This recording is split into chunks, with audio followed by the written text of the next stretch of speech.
Bonjour à tous. Dans quelques heures, le CES de Las Vegas ouvrira ses portes avec la visite du ministre délégué au numérique qui va découvrir cette grande délégation française qui a fait le déplacement. On sera en direct de Las Vegas tout à l'heure, dans quelques instants même, avec l'une de ces startups qui a fait le déplacement.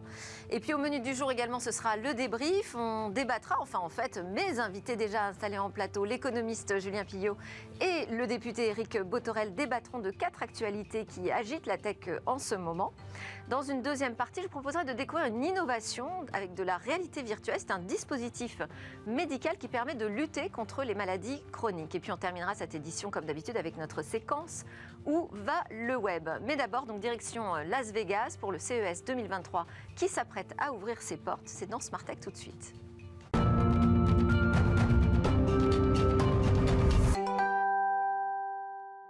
Alors, je vais commencer par présenter mes meilleurs vœux à mes débatteurs du jour. Bonjour Éric Bothorel, meilleurs vœux pour 2023. Meilleurs vœux, Delphine. Que de bonnes décisions politiques on peut souhaiter dans le monde du numérique. Et c'est ce qu'on va s'attacher à faire, oui, bien sûr. Et c'est ce qu'on surveillera, évidemment. Et meilleurs vœux à l'économiste Julien Pillot. Qu'est-ce qu'on peut vous souhaiter ? À moi personnellement, que du bonheur. Je serai papa pour la première fois dans quelques mois. Super. Et puis pour toutes nos entreprises de la French Tech, de belles performances économiques. Parfait. Alors justement, on va se connecter tout de suite avec une de ces entreprises de la French Tech qui a fait le déplacement à Las Vegas. Elle s'apprête à présenter son innovation sur le CES, ce grand show mondial des produits technologiques grand public. Bonjour Rémi Cadic. Merci de veiller ce soir avec nous, puisqu'il est un peu plus de 23 heures pour vous. Vous dirigez la start-up toulousaine Acapella Group, qui est spécialisée dans les technologies vocales. Et ce que vous présentez là au CES de Las Vegas, c'est My Own Voice. Alors, vous allez nous expliquer exactement de quoi il en retourne, mais si je décrit très rapidement, c'est une solution qui permet à tout à chacun de créer sa voix digitale, une sorte de copie numérique finalement de notre voix qui pourra du coup parler à ma place avec mon propre timbre de voix. Alors j'entends déjà des commentaires qui vont me dire c'est encore un truc pour les métavers. Alors essayez de nous convaincre que votre techno n'est pas un gadget. Alors c'est pas un gadget pour plusieurs raisons. La première, c'est que c'est une innovation qui est déjà utilisée par énormément de patients à travers le monde. Alors quand je parle de patients, je parle de personnes qui ont perdu ou qui vont perdre petit à petit l'usage de leur voix, soit au travers d'un accident, soit au travers d'une maladie dont la dégénérescence va amener à la personne à ne plus pouvoir s'exprimer. On va lui permettre d'enregistrer très facilement, très rapidement, directement sur son PC, avec un micro-casque, une connexion Internet, 50 phrases. Et ces 50 phrases vont permettre à nos algorithmes d'intelligence artificielle de recréer la voix de synthèse de la personne pour lui permettre de continuer à parler après, par exemple, l'opération chirurgicale, après la dégénérescence de la maladie, pouvoir continuer à parler au travers d'équipements d'aide à la communication avec cette voix qui fait partie de son identité. La voix de la personne est une part très importante de l'identité de la personne. Donc on va lui permettre de conserver cette identité plus tard au travers de logiciels et d'équipements d'aide à la communication. Alors, donc vous nous expliquez qu'effectivement, au départ, c'est une technologie qui a été pensée donc, pour des personnes atteintes de troubles de la parole ou du langage, mais il y a évidemment plein d'autres clients potentiels pour vous, j'imagine, parce que tout le domaine de l'interface vocale est en train d'exploser. C'est quand même le mode de communication aujourd'hui qu'on a trouvé le plus naturel entre nous et les machines.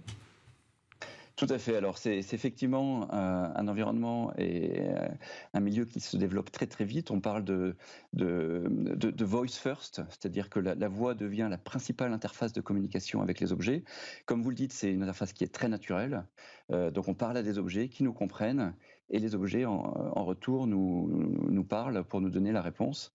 Et donc l'interaction se fait de façon extrêmement naturelle et de plus en plus naturelle. Alors, on a parlé ici de patients, mais effectivement, de façon plus large, les voix de synthèse sont utilisées dans énormément de cas différents.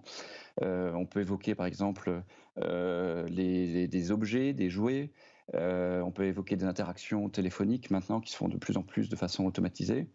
Donc voilà, vraiment des usages au quotidien. Et petit à petit, on est en train d'entrevoir des nouveaux usages, par exemple dans le métaverse. On peut tout à fait imaginer que dans cet univers-là, chacun puisse être intéressé pour créer sa propre voix digitale et pouvoir être représenté de façon digitale avec cette part de leur identité. Alors, sur quelle technologie ça repose? Parce que vous dites en 50 phrases, c'est ça seulement? On est capable de recréer vraiment une image de sa voix, une copie de sa voix. C'est-à-dire que je ne suis plus obligée ensuite de prononcer les phrases. Elle peut s'approprier mon timbre de voix sur tout type de contenu. Qu'est-ce que vous utilisez comme technologie pour que ça fonctionne? Alors tout à fait, donc à partir de 50 phrases, on arrive à capter l'identité de la voix, donc en termes de timbre, en termes d'intonation. Et cette intelligence-là est créée par nos algorithmes d'intelligence artificielle qu'on va entraîner sur des très importants corpus vocaux. Ils vont créer une forme d'apprentissage, de conversion d'un texte informatique en parole. Et puis ensuite, avec simplement quelques phrases qui vont être enregistrées par le locuteur, on va réussir sur ces 50 phrases à extraire vraiment l'identité de cette voix et à la transférer sur nos algorithmes de synthèse vocale. Il y a des progrès, il y a Donc des ça, progrès. c'est basé. Excusez-moi, juste Rémi Cadic, parce que ça fait quand même quelque temps qu'on entend parler de ces logiciels qui créent des images numériques des voix. Est-ce qu'il y a eu des progrès récents dans ce domaine? Alors tout à fait, et c'est l'innovation qu'on présente donc à partir de demain matin au CES. Notre nouvelle solution My Own Voice dispose de nouveaux algorithmes, encore une fois basés sur l'intelligence artificielle, et et offre une qualité de voix de synthèse qui est vraiment excellente et qui se rapproche petit à petit de la parole humaine. De quelle façon, en fait, ça peut changer nos expériences? Vous avez évoqué le métavers, on ne peut pas y échapper visiblement à cette question, mais de quelle façon ça peut changer nos expériences à nous en tant que futurs internautes dans ces prochains métavers? Alors, je pense que l'utilisateur a tout à gagner à avoir beaucoup plus de personnalisation. D'une part, à pouvoir être représenté. Donc, effectivement, on parle de métaverse, mais déjà dans le quotidien des patients que j'évoquais, c'est une valeur ajoutée extrêmement importante de pouvoir communiquer, s'exprimer avec cette part de leur identité. Donc, dès maintenant, c'est vraiment une très forte valeur ajoutée. Petit à petit, quand on va élargir l'usage au-delà du monde médical, voilà, je pense que tout le monde à y gagner, à pouvoir voilà, utiliser une voix de synthèse qui lui est complètement particulière. Je dis souvent, voilà, on a 8 milliards de personnes sur Terre, on a 8 milliards de voix différentes. Voilà, notre objectif est de pouvoir recréer cette diversité aussi dans le monde digital.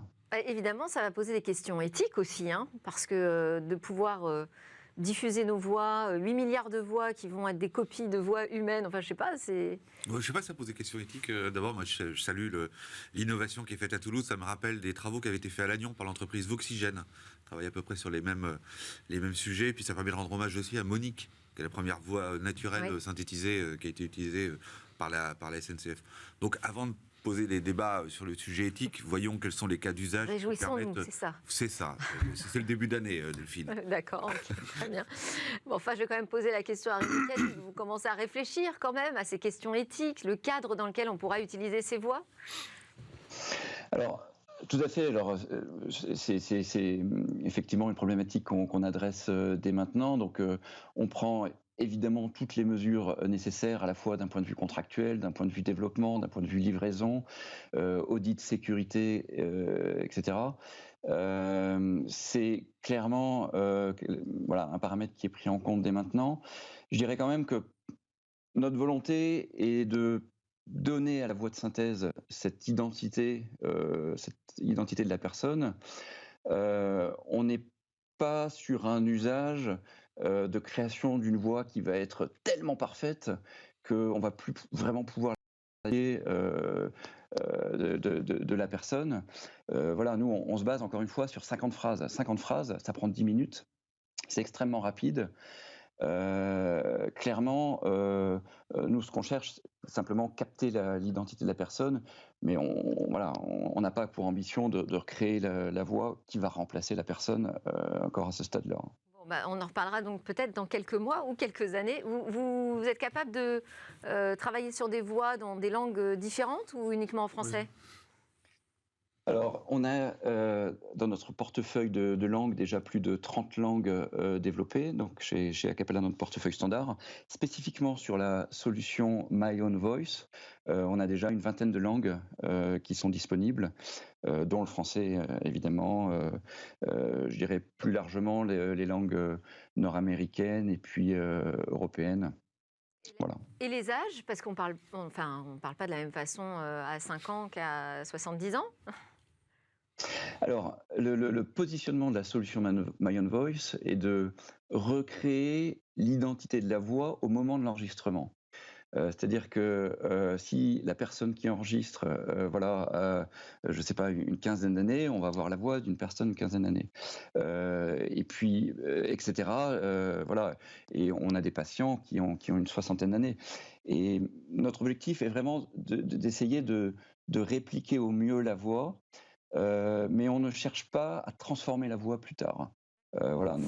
Éventuellement, la personne peut réenregistrer la voix un petit peu plus tard si elle en a encore la possibilité et la volonté. Eh bien, merci beaucoup Rémi Cadic. On va vous laisser aller vous reposer quand même un peu avant l'ouverture. Vous parliez de ce matin. Pour nous, ce sera donc cet après-midi, l'ouverture du CES de Las Vegas. Rémi Cadic, je rappelle que vous êtes le CEO de Acapela Group. On vous souhaite un très bon CES à Las Vegas. C'est parti pour le débrief de la Merci beaucoup.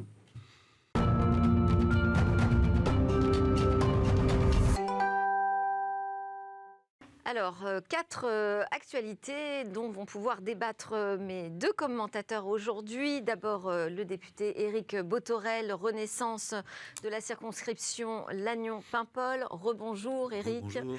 Et Julien Pillot, enseignant-chercheur en économie à l'INSEC. Bonjour également. Rebonjour. À nouveau, Julien.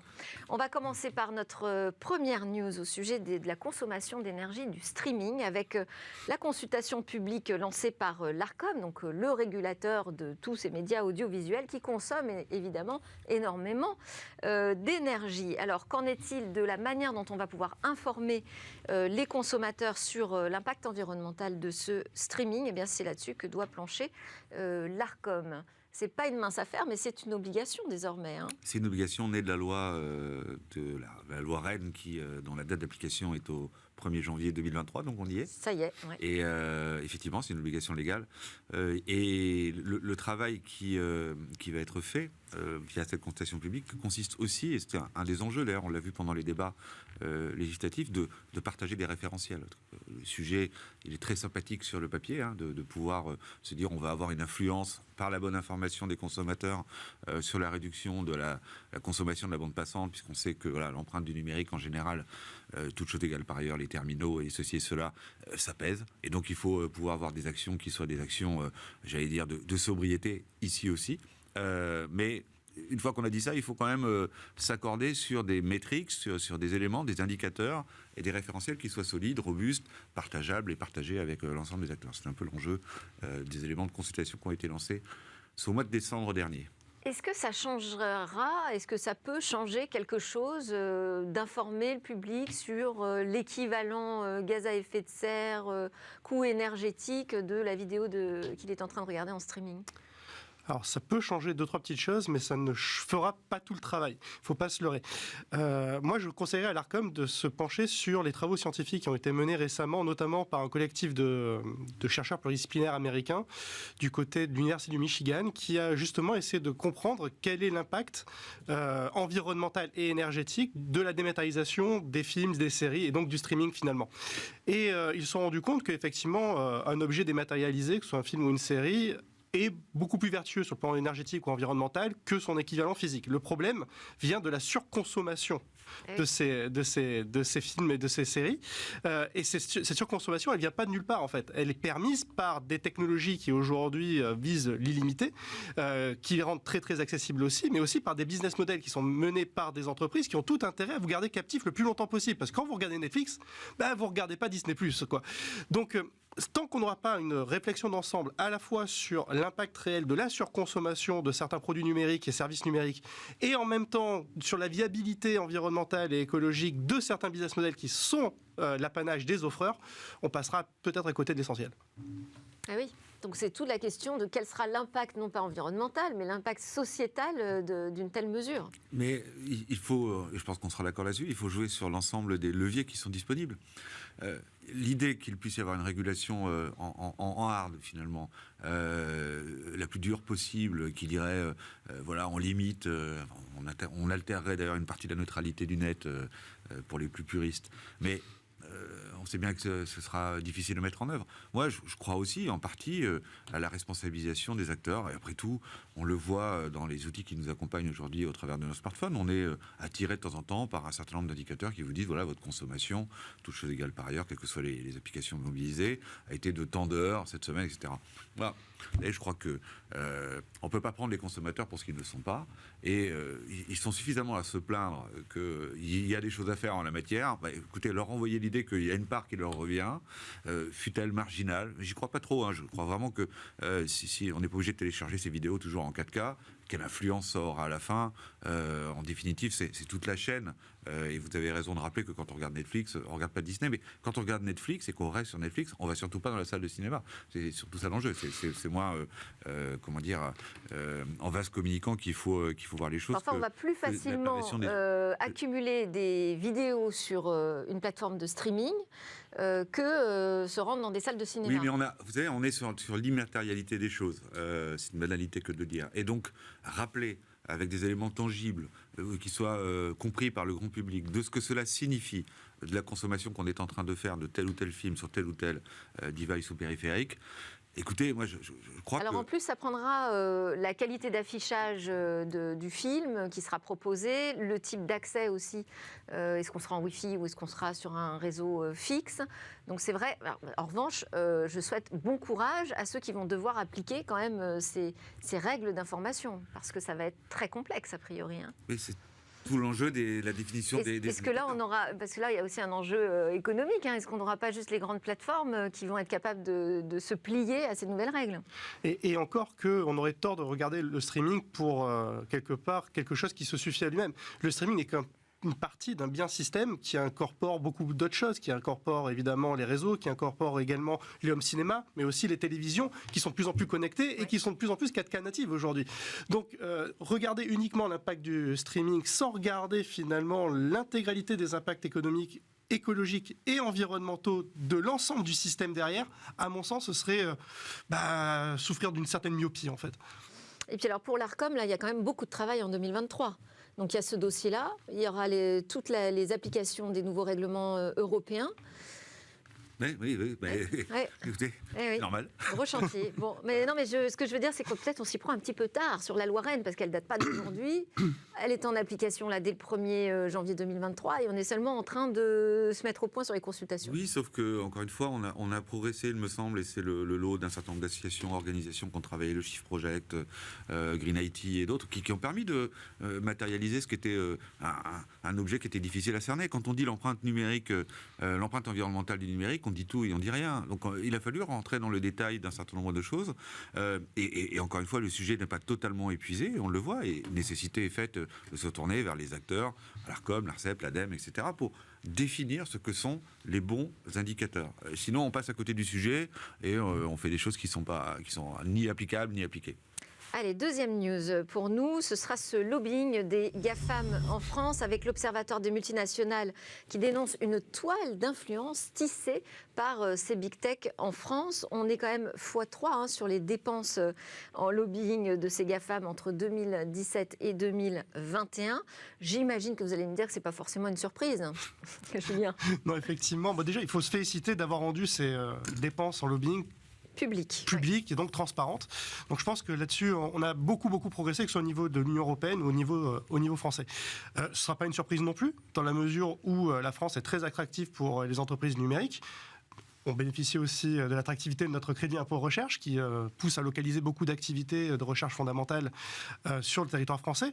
Et avec une French Tech également qui est très active, on a forcément de plus en plus d'acteurs du numérique qui ont des intérêts à faire valoir sur le territoire. Donc qu'il y ait derrière des tentatives de lobbying et des dépenses qui sont afférentes n'est pas du tout de l'ordre de la surprise.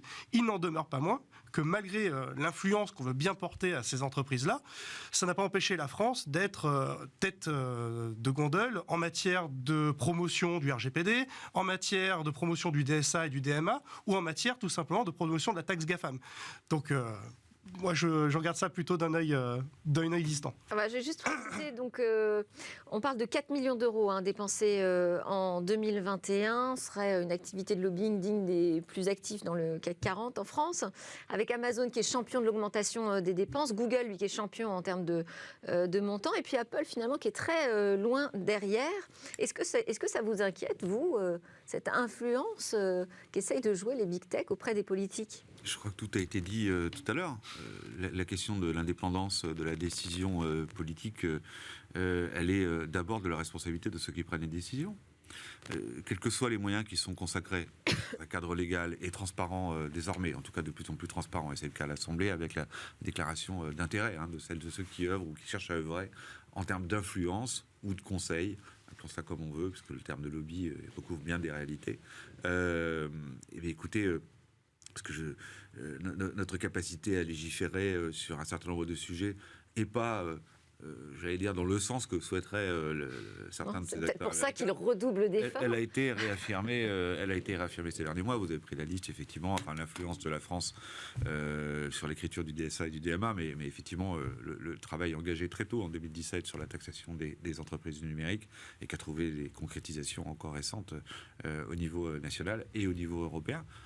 Voilà, je ne crois pas qu'il l'accueillait forcément toujours d'un bon oeil. Il pourrait rajouter des millions, ça n'aurait pas changé la trajectoire qui était la nôtre. Donc, Alors, ce qu'on peut aussi voir, c'est qu'effectivement, plus la réglementation semble se durcir en Europe, plus les GAFAM sont obligés justement d'être actifs et de se mobiliser il n'y a pas que les GAFAM, en matière de lobbying. Il y a des acteurs d'Asie qui ne sont pas mauvais non plus. Absolument.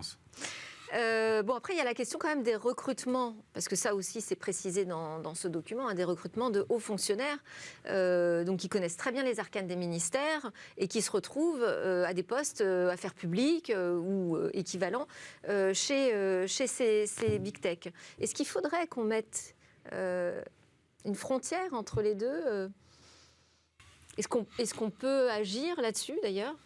La question, c'est est-ce qu'on...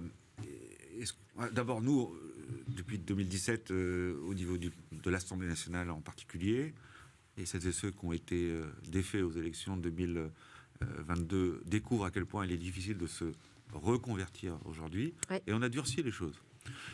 Est-ce qu'il faut continuer de les durcir au point que celui qui est un expert du numérique, de l'énergie, etc., ne puisse plus jamais de sa vie siéger dans une entreprise dans laquelle il a agi ? On a eu quelques chroniques sur les ministres qu'on cherchait pour les uns et pour les autres. Je pense à celui qui était sur le transport ou à d'autres encore, dont on s'est étonné qu'ils puissent rejoindre des entreprises, fussent-elles françaises ou à capitaux étrangers, de la sphère sur laquelle il avait agi. Il y a une question, pour le coup, éthique, morale, qui est posée.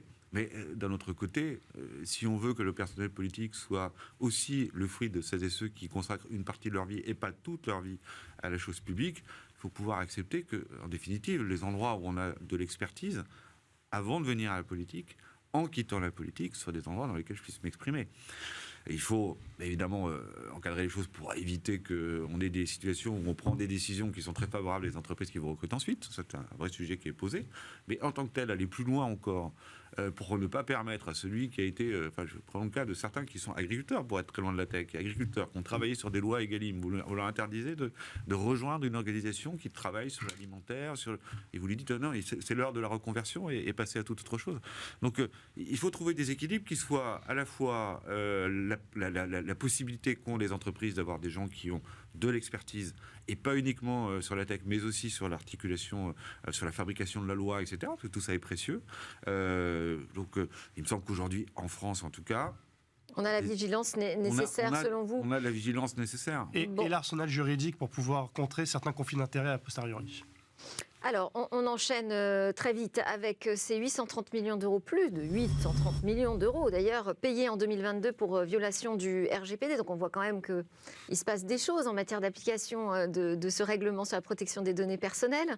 Et alors dans ces sommes, en fait, on se rend compte que c'est Meta qui a payé le plus, 80% payé par Meta, donc le groupe derrière Facebook, Instagram.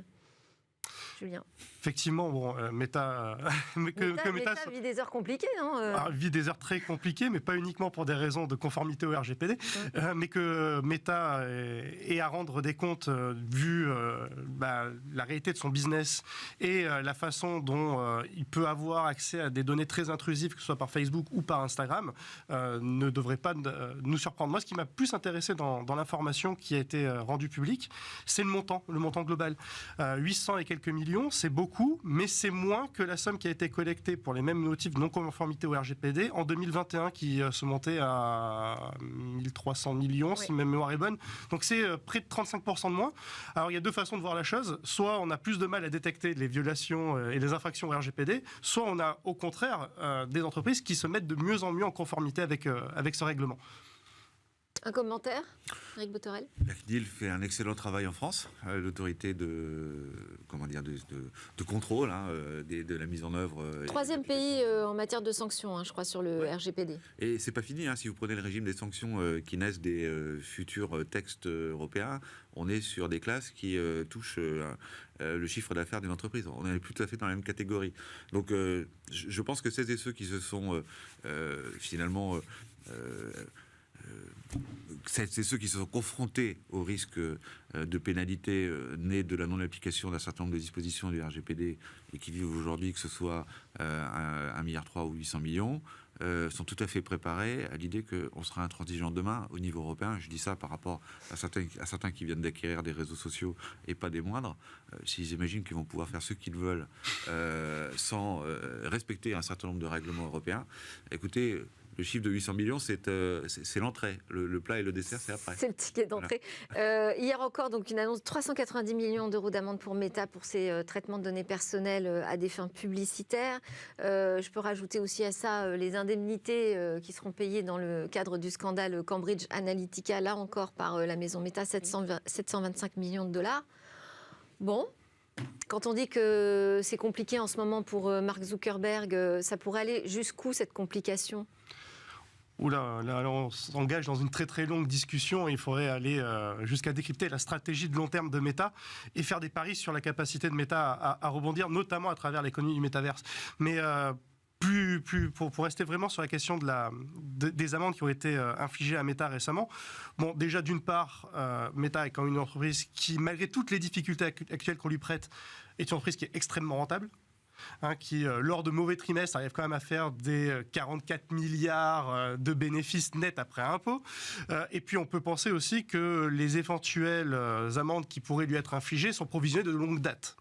Il n'en demeure pas moins que la question n'est pas tant le montant de la sanction que, comme disait monsieur le député, la capacité du régulateur et du législateur à modifier les comportements de ces entreprises de façon à ce qu'elles rentrent dans les cadres de la réglementation et de la loi.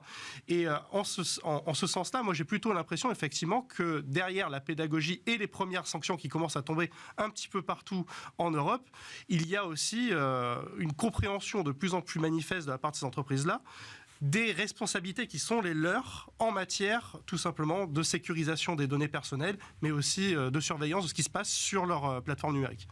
Non, ils n'en sont pas encore au stade où ils décident de changer leur business model non plus.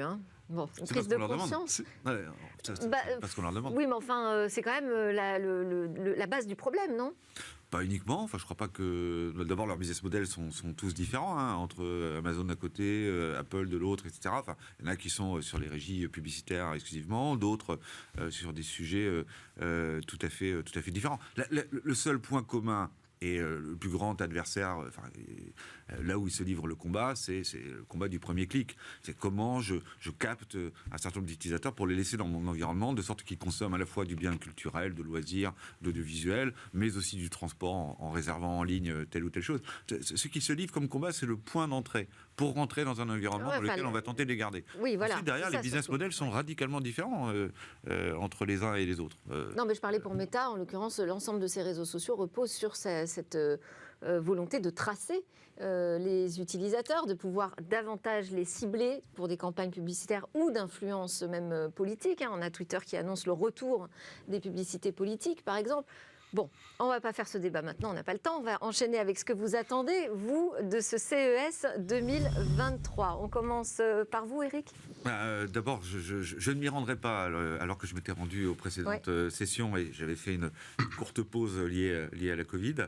Non, c'est un formidable lieu d'innovation. La France est toujours, alors je ne sais pas si la France sera toujours en tête des délégations étrangères. Je crois que c'est le cas, 170 ça doit être le cas. Pour la French Tech, c'est la première délégation étrangère. Non, on n'imagine pas à quel point aujourd'hui le marché du consumer, puisque c'est le terme qui est consacré pour le CES. Grand public. Grand public. Dire, nous, en France. Oui, ce qui n'était pas le cas il y a 20 ans. Le Comdex était très business to business. Ouais. Et depuis, le virage, il était pris, c'est le business to consumer.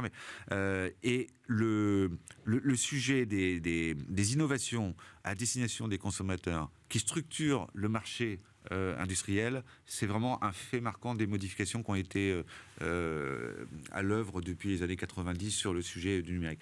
Moi, ce que j'attends du CES, c'est qu'on mette un éclairage sur les bonnes nouvelles, sur les trucs qui vont bien, sur le génie créatif, sur l'innovation, aussi futile parfois soit-elle.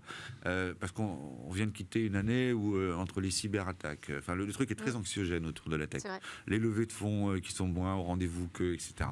Franchement, il y a du talent, il y a l'innovation, il y a la volonté de... la French Tech se porte bien, continue de recruter, les jeunes vont dans les startups, les jeunes se forment. On a besoin de demain, y compris dans les entreprises qui ne sont pas les entreprises pure players du numérique, mais qui numérisent un certain nombre de leurs process.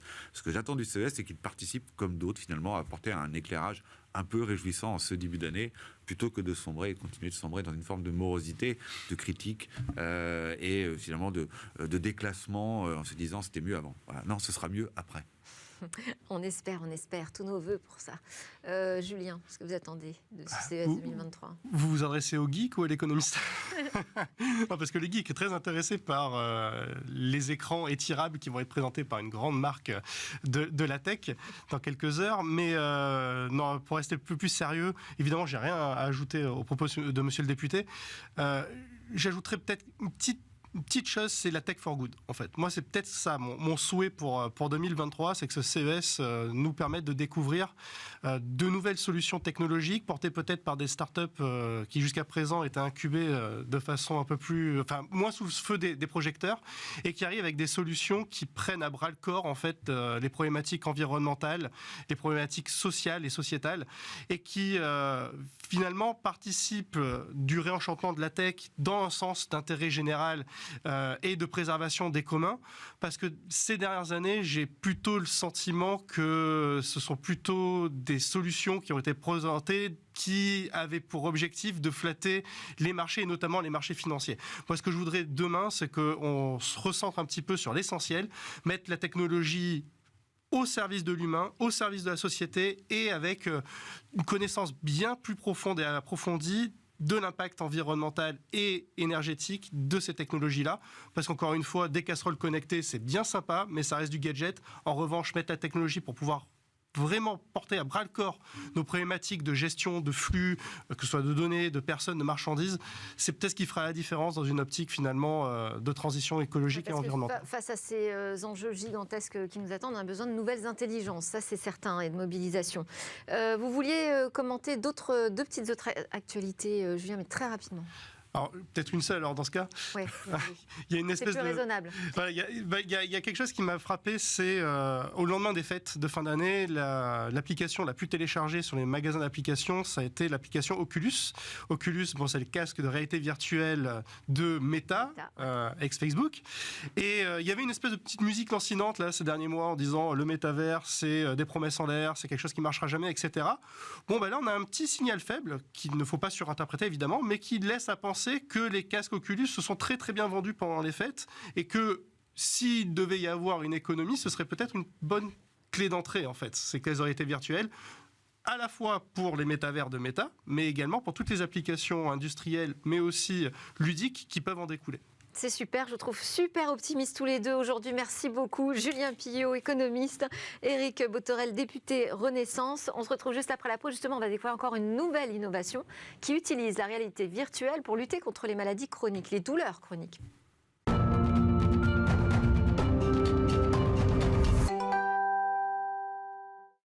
C'est le retour en plateau de Smartech. Smartech, votre émission sur le numérique et l'innovation. Justement, on va en découvrir une avant de se quitter avec Marine Coty-Eslous. Bonjour, merci beaucoup d'être avec nous. Vous êtes la cofondatrice et présidente directrice générale de Lucine. C'est une entreprise à mission qui développe une neurothérapie numérique contre les douleurs chroniques.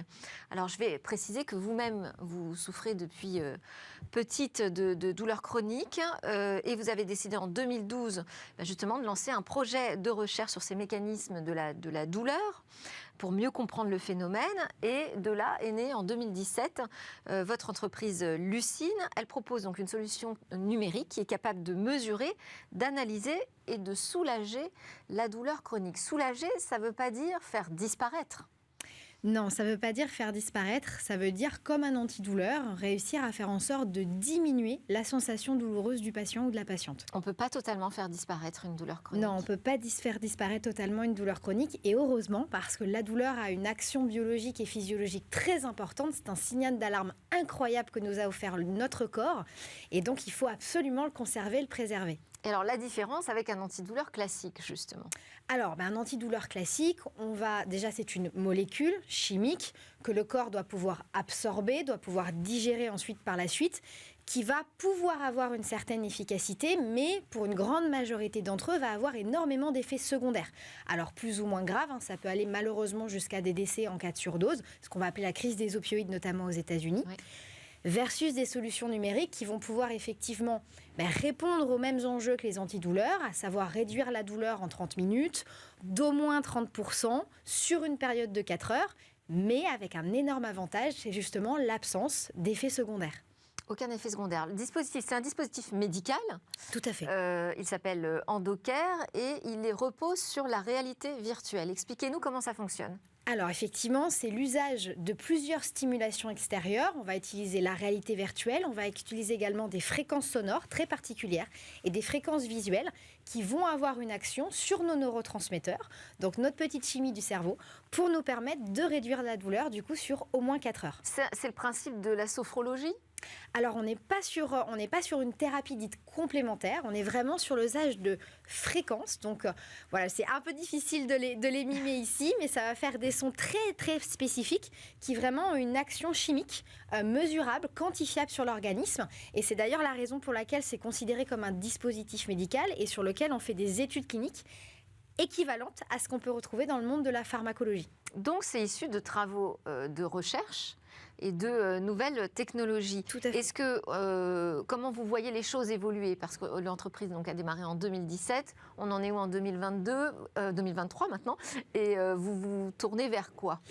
Vers où vont les progrès? Alors, en 2023, c'est une année assez charnière pour Lucine, c'est une année... comme beaucoup d'entreprises du numérique difficiles, notamment du point de vue des financements, et qui nécessitent d'une crise d'en faire une opportunité. Et l'opportunité, c'est qu'on a choisi de lancer notre produit en février. Donc on fera un assez grand bruit en février, et lancer notre premier produit qui s'appelle Endocare et qui est focalisé sur les douleurs féminines et leur prise en charge. Et l'objectif, effectivement, c'est de permettre à chaque femme qui souffre de douleurs pelvipérinéales, donc nos fameuses douleurs intimes, pendant les règles ou sur certaines pathologies comme l'endométriose, d'avoir enfin une solution qui fonctionne au quotidien. Et donc, il pourrait être prescrit par un médecin, mais comment est-ce qu'on se l'approprie en tant qu'usager? Il faut qu'on aille qu'on se rende dans un centre spécifique? Alors, on n'est pas c'est un dispositif médical, mais dans un premier temps, on ne va pas le mettre sous un format de prescription, parce qu'on considère que les femmes, les patientes, ont la capacité d'être acteurs de leur santé et actrices de leur santé. Et donc, ce qu'on va faire, c'est qu'on va permettre à ces patientes, soit d'aller chercher cette solution directement sur notre site internet, soit d'avoir accès à des petits groupes qu'on va faire pour libérer la parole des femmes et en même temps pouvoir tester cette solution et décider ou non de l'avoir dans son quotidien derrière. Et en termes de coût, qu'est-ce que ça représente? Alors en termes de coût, on est sur un coût de 199 € pour l'abonnement qui permet d'avoir accès à la fois à une application mobile avec du contenu et en même temps à plusieurs univers, plusieurs formules de prise en charge de la douleur dans le casque de réalité virtuelle. Et à ce coût, il faut associer le coût du casque, ce qui fait une totalité de 699 €, payable bien sûr entre 3 fois à 12 fois. Avec un remboursement, de l'avoir. Une prise en charge par la Sécurité sociale. Alors ça, c'est notre grand rêve. C'est ce sur quoi on va se battre sur les prochaines années. L'objectif des 2 prochaines années, c'est d'aller chercher un remboursement, aussi bien en France que dans d'autres pays. Et donc ça nécessite des premières commercialisations et des études médico-économiques pour définir le meilleur prix possible, notamment en France. Vous avez des premiers résultats déjà sur l'utilisation? Tout à fait. On a la chance aujourd'hui d'avoir fait 2 études cliniques qui nous ont donné des résultats extraordinaires. Aujourd'hui, la solution soulage en moins de 15 minutes, soulage entre 30 à 50% les douleurs les plus difficiles, notamment chez des femmes atteintes d'endométriose extrêmement sévère, et sur plus de 4 heures. Et on a même observé un effet cumulatif sur plusieurs jours. Merci beaucoup Marine Coty-Eslous de Lucine. On vous souhaite le meilleur pour que ce dispositif puisse être disponible pour un plus grand nombre de femmes. On termine avec notre chronique Où va le web. Eh bien, le métavers peut aussi être une nouvelle façon de recruter. C'est ce que nous explique Eva. Et si l'avenir, c'était de recruter dans le métavers? Oui, préparez vos avatars et vos casques de réalité virtuelle, car il n'est pas impossible que vous passiez un jour vos entretiens d'embauche dans cet univers immersif. Et malgré les nombreuses critiques, 84% des Français voient tout de même dans le métavers un outil de recrutement prometteur. Ça, c'est selon une étude réalisée par l'IFOP pour la start-up Hippolyte. Prometteur, oui, car il est loin encore d'avoir dévoilé toute l'étendue de son potentiel. Mais les entreprises y voient déjà un tout nouveau terrain de jeu. Pourquoi ? Dans une logique d'image d'abord et de marque employeur, se lancer dans le métavers peut leur permettre de se différencier et d'attirer notamment les jeunes sur le marché du travail. Les jeunes, mais aussi les profils techniques. Et si on regarde la pénurie de profils IT, les entreprises ont tout intérêt à redoubler d'efforts pour paraître les plus innovantes possibles.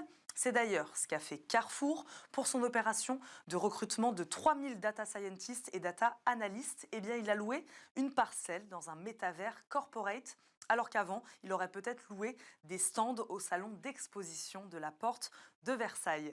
Mais le métavers peut aussi servir à tester des compétences métiers. Oui, grâce à la réalité virtuelle, le recruteur peut recréer des situations de travail, immerger le candidat et déceler certains de ses réflexes. Autre avantage, disposer d'un vivier de talents plus large, puisqu'avec le métavers, on fait tomber les frontières. Attention toutefois à ne pas chercher l'innovation à tout prix. L'objectif n'est pas de rendre le processus de recrutement plus complexe. L'objectif du métavers est bien de faciliter l'accès à l'emploi. Merci à tous de nous suivre. C'était Smart Tech, votre émission quotidienne sur le numérique. On a ouvert les portes du CES 2023 ce matin et on termine avec Marine Coty-Eslous qui est restée avec nous, la cofondatrice, présidente directrice générale de Lucine. Je vous dis à très bientôt